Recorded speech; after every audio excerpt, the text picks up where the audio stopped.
जय जगन्नाथ सांग मैंने आम रज उपलक्षे आसी पहुँची गलु एम बजार रे।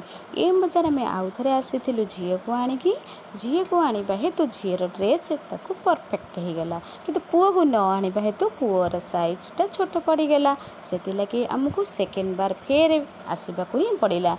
आम परिका एमती कहीं भूल करतुनि जदि पिला को न धरी आसबे मो परिका फिर सेकेंड बार ही आसबे। देखु रज जिते माड़ी पाखक आसब से भिड़ तो लगी रहा भिड़े शॉपिंग करवा तो मजा अलग ही थाए। ठीक अच्छे मुझे सेमती आसीगली एक्सचेंज करने आउ गोटे पैंट नापी।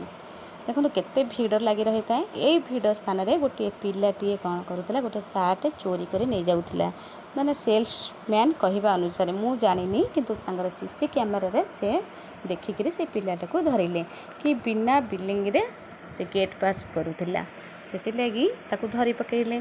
आ बहुत गहली भी होउथिला किंतु मु तार फोटो क्लियर आने चाहिए कहीं देखो से कॉलेज पिला पढ़ुआ तार फ्यूचर ही अच्छी कौन ता मुंड को चुटिला से कहीं चोरी कला किंतु चोरी कराटा भल नुहे जी आमर अच्छी से चलवाटा ही बेस्ट कि लोक हसा बापा माँ कौन भावे शुणिकी सेठू मन भारी खराब लगिला। आसी पहुँची गलु चाट दुकान में बोलो आम आसीचु दुटा पिला आमको अनैथिबे पापा मामा जाइछन्ति कौन आनिबे आ पिला माने हमर जेतेबेले भी खाती चाट आम ये माँ मंगला चाट ही बहुत टेस्टी लगे समस्त को भी टेस्ट लगे कहीं माँ मंगला चाटा बहुत टेस्टी थाए।